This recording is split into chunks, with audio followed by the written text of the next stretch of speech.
The first thing I noticed about her was that nobody noticed her. Not the way you'd expect when someone like her walked into a room like that. The Hartwell Emergency Medicine Gala at the Omni Nashville Hotel was the kind of event where every entrance was calculated, where guests arrived in a choreography of networking and status signaling so precise you could almost hear the clock ticking between greetings. Politicians, surgeons, tech entrepreneurs, and old money from Belle Meade drifted through the marble lobby like they had rehearsed it, and maybe they had. The grand ballroom on the second floor blazed with warm light from crystal chandeliers, and the tables were set with a kind of deliberate precision that communicated, without words, exactly what kind of evening this was. So when Wren Langley stepped off the elevator in a midnight blue gown and a carbon fiber forearm crutch, moving carefully but without apology through the chandeliered entrance, you would have expected the room to shift, and it did. Just not toward her. Conversations rotated slightly. Shoulders angled away. Champagne glasses rose to lips at exactly the right moment. Nobody was cruel about it. That almost made it worse. I wasn't supposed to be watching any of this. My name is Rory Beckett, and I was there as a junior production coordinator for Ellison Event Services, the company hired to manage the AV setup, lighting, and program flow for the evening. I was 27 years old and 12 months into what was technically a promotion from equipment hauler, which meant I was the person standing near the soundboard with a headset around my neck and a clipboard in my hand, trying to look like I belonged somewhere that charged $4,500 a plate for chicken breast and asparagus. The truth was, I needed this job the way you need the last rung of a ladder when the water is already rising. My father, Ray Beckett, had worked 22 years at a pork processing plant in Clarksville before a conveyor malfunction took 2 fingers off his right hand in a manner I won't describe here except to say that I happened to be 18 and home from school that afternoon, and I answered the call from the plant manager myself. The workers' comp settlement lasted 8 months. After that came the savings, then the credit cards, then the utility shut-off notices that Ray started stacking on the kitchen counter like he was building something. Though neither of us was sure what, I had dropped 2 semesters of community college to pick up event work, which I turned out to be reasonably good at, and through a series of gigs and a piece of luck I managed to translate into a reference letter, I had landed at Ellison. The Hartwell Gala was the biggest assignment I'd been trusted with alone, and I was not going to waste it staring at a woman I had no business staring at. But I did. Stuart Langley was impossible to miss.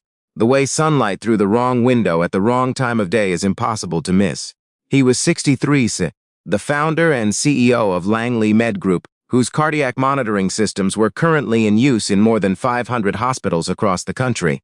He was also the primary benefactor of the Hartwell Foundation, which meant he was, in effect, the reason everyone in this room was wearing formal attire on a Tuesday night in October. When Stuart Langley walked into a grand ballroom, the room arranged itself around him with the practiced ease of iron filings near a magnet. Senators leaned forward. Surgeons adjusted their lapels. The photographer from the Tennessean shifted to catch his better angle. His daughter came in 3 steps behind him and navigated the crowd with the careful, deliberate patience of someone who had long since made peace with the fact that the world was not designed for the way she moved through it. I would learn her story later. That night, I only knew what I could observe.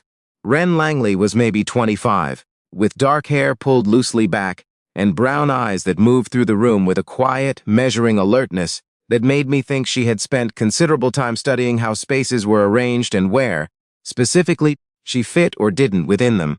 The forearm crutch she used on her right side was sleek and minimal, the kind a person wore regularly and had long since stopped apologizing for. It matched nothing about the decor of the evening, and it matched everything about her in a way I couldn't explain then and still can't fully articulate. She moved with it naturally, and the room moved away from it in a way that I suspect was also natural, for them by now. The dinner went well, the lighting cues hit. The microphone handoffs were clean. My supervisor, Greta Hollifield, who had been running events at that hotel for 11 years and had the kind of steady, competent calm that made you want both to impress her and to never disappoint her, came by my post midway through dinner and said, "Good work so far, Beckett." I breathed. I started to settle. Then the MC announced the waltz. It was a gala tradition, he explained. Every year after the formal dinner, the floor opened for a brief dance before the live auction began. The orchestra shifted into something slow and formal, and couples began materializing from the crowd. With the practiced ease of people who did this kind of thing regularly and already knew, in advance, who their partner would be, I found Ren in the sea of shifting figures and watched what happened. She was seated at the far end of the head table, slightly apart from the main cluster, in the way that happens when seating arrangements are organized by importance and nobody has quite figured out how to categorize you.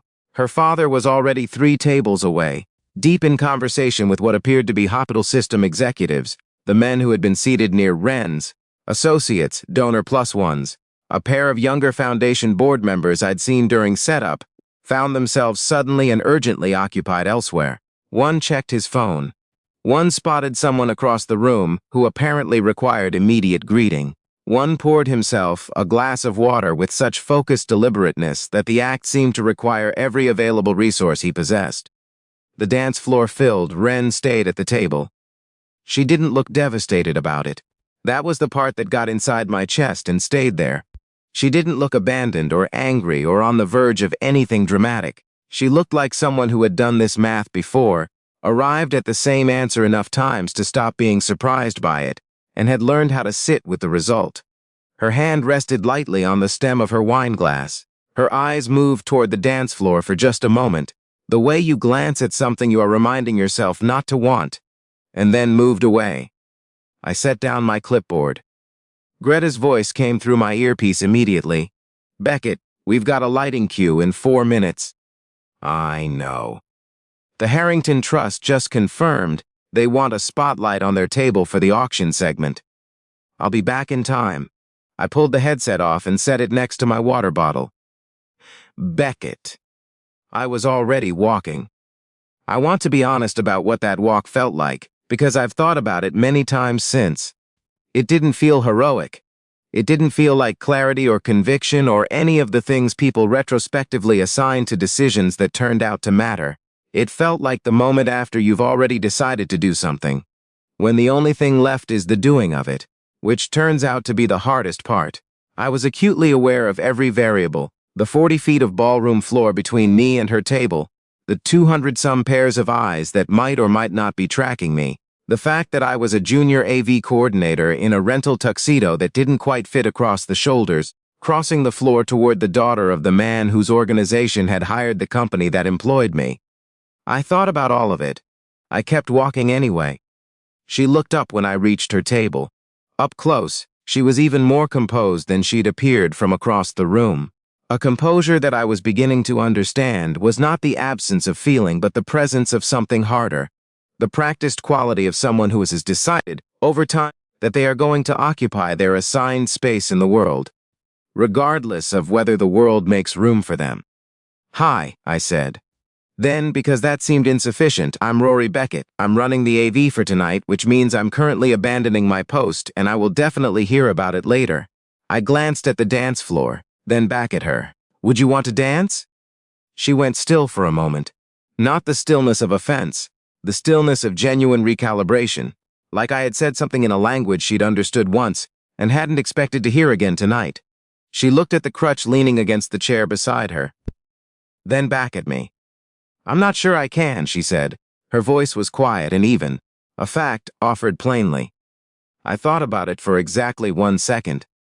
"Neither am I," said, "but I'd really like to try." She went still again, and then something shifted in her face. Not dramatically, not in the cinematic way you might imagine, just a small, real softening, the kind of change that happens when a door has been locked a long time and someone knocks in a way that doesn't demand entry but only lets the person inside know they're there. And then she laughed. A short, genuine sound that seemed to mildly surprise her. She covered it briefly with her hand, then didn't. She stood. She took the crutch under her right arm. She took my arm with her left hand and we stepped onto the floor. I need to be truthful about my dancing. I had one move, a slow swaying step I had learned from watching my parents dance in the kitchen of our house in Clarksville on New Year's Eve when I was 9 years old, and that was the full inventory. I told Ren this as we found a spot near the edge of the floor. She told me she had 7 years of ballroom training as a teenager, which under current circumstances meant very little, and she found this funnier than I expected. We laughed together, quietly for a moment, which I realized later was probably the last thing anyone else in the room was expecting to see. We figured it out slowly, the way you figure out most things that don't come with instructions. Her crutch was between us, and I kept my hand on her forearm rather than her back, and we moved together at a pace that was less waltz and more careful negotiation, but it worked. It genuinely worked, in that particular way that things work when two people are paying more attention to each other than to doing it right. The thing I remember most clearly is her shoulders. They were tight at first, a tightness that didn't speak of posture training but of something older and more habituated, like a person who has spent years slightly braced against the moment things go sideways. And then, as the music continued and neither of us spoke, not all the way, but enough that I noticed the shift, and I thought about how much daily effort it must require to carry yourself that carefully through a room, and a year, and maybe several years of rooms and events, and the particular exhaustion of being a person who is visible in ways they did not choose. From across the ballroom, I looked up once and found Stuart Langley watching us from near the south wall. He had gone completely still in the middle of whatever conversation he'd been having. He was watching his daughter move across a dance floor. She hadn't moved across in longer than I knew, and the expression on his face was something I don't have adequate words for. Something that lives in the territory between relief and disbelief, with a great deal of something else underneath that I only understood later, when I knew more of the story. The song slowed and ended. Ren didn't step back immediately. She held the moment for another breath, another beat, and then she looked at me directly, which was the first time she had done so for more than a glance. "You didn't adjust your face," she said. "I didn't understand at first," she continued. "When you looked at me, most people arrange their expression before they look at me, like they have to make sure it says the right thing first. You didn't do that." I didn't know what to say to that. I still don't, really. What I did was nod, because it seemed like the truest response I had available. The applause that followed was polite and uncertain, and then, after a moment, something warmer, as though the room had caught up with something it had missed during the song. I noticed as we made our way off the floor that 2 or 3 guests moved toward Ren, gravitating into conversation with a naturalness that had been entirely absent an hour earlier. Greta appeared at my elbow and said in her driest voice, "You owe me a lighting cue explanation." But she was watching Ren too, and her expression was not unkind. If you believe that every person deserves to be seen exactly as they are, not managed, not adjusted for, not met with a face that's been arranged ahead of time, take a moment right now to like this video, leave a comment telling me where you're watching from, and share it with someone you know who needs to hear that they are not invisible. I make these videos because I believe that. And stories like this one's only travel as far as the people who choose to carry them. I thought that one imperfect waltz was all it would be. A small thing briefly witnessed, filed under the category of gala moments, nobody quite knows what to do with. I was wrong. The morning after the Hartwell Gala, my cell phone rang with a number I didn't recognize. Stuart Langley's voice was not what I expected, quieter than the room had implied, more careful. He asked me to come to his office. I spent the entire drive from East Nashville to his building off West End Avenue running through every version of how that conversation might go, and I still wasn't prepared for the actual one. He met me in a corner office on the 22nd floor, the Cumberland River laid out below us in the mid-morning light. He stayed standing for a long moment before he said anything, and when he did, he said, "Ren asked about you." He let that settle. Then he told me she hadn't attended a public event in more than 8 months before the gala, that she had turned down speaking invitations at first responder recognition ceremonies she'd previously have attended without a second thought, that the injury had taken from her not just physical ease but something more interior, a sense of occupying space without apology, of walking into rooms without first running the calculation of how she would be received. He told me that 3 years ago, on Interstate 65 south of Nashville, Ren had witnessed a school bus carrying 22 children roll off the road after a tire blowout. She had pulled over immediately, run to the scene, and positioned herself in the road to stop oncoming traffic while the emergency call went through. She had been standing there, arms out facing the oncoming lanes, when a driver who had glanced down for 3 seconds didn't see her and struck her at approximately 40 miles per hour. She was airlifted to Vanderbilt University Medical Center. All 22 children were evacuated without serious injury. The news ran the story for a week under the headline, "Nashville Woman Stops Traffic to Save School Bus." Then the news cycle moved on, and Wren was left to rebuild quietly and without coverage the version of herself that had been standing in that road. Stuart Langley did not cry when he told me this, but he paused once in the middle of the telling, looked out the window for a moment, and I understood that some pauses contain more than the words around them. He offered me a position with the Langley Med Group Foundation, working on community partnerships with rural emergency care providers across Tennessee and southern Kentucky. He said he was offering it not because of any professional credential I could point to on a resume, but because whatever I had done differently the night before, Wren had noticed it, and that mattered more to him than anything else on his calendar. I accepted before he finished explaining what the role entailed. Wren started attending meetings, slowly at first seated near the back asking no questions, observing, then closer to the front, then she raised her hand, then she stopped waiting to be called on. 3 months in, she stood in front of 42 volunteer EMTs at a recognition dinner in Cookeville, Tennessee, and told them the full story of the highway. She started with the sound the bus had made when it rolled, and she ended with what she had woken up to 4 days later in the ICU, the ceiling tiles, the IV in her arm, a nurse who squeezed her hand before she was fully conscious and said, "You did good, honey." All of them got out. Wren told those 42 volunteers that she wasn't sharing the story to be recognized. She shared it because she wanted them to understand that the person who had stood in the road that day was still standing, and so were they. And that mattered in ways the news cycle had never quite found the vocabulary for. The room went so quiet during the last 2 minutes of her remarks that I could hear the ventilation system humming overhead, and then 42 people stood up simultaneously, and I had to look at the ceiling for a while because it was less likely than their faces to make me feel whatever I was feeling. But growth does not move in one direction. I've learned that well enough by now. 4 months into our work together, a clip from the Hartwell Gala surfaced on social media. Some guest had filmed our dance on their phone, and for about 36 hours it circulated, widely enough that Wren saw the comments, because these things always find the person they're about. Most of what people said was kind. Some of it was not, and the part that was not was the kind that is specific to a woman with a visible disability, written by people who are very brave when there is a screen between them and the person they're speaking about. Those words arrived at exactly the wrong moment, the week before Wren was scheduled to address the Tennessee EMS conference in Knoxville, in front of the largest professional audience she had agreed to face since the accident.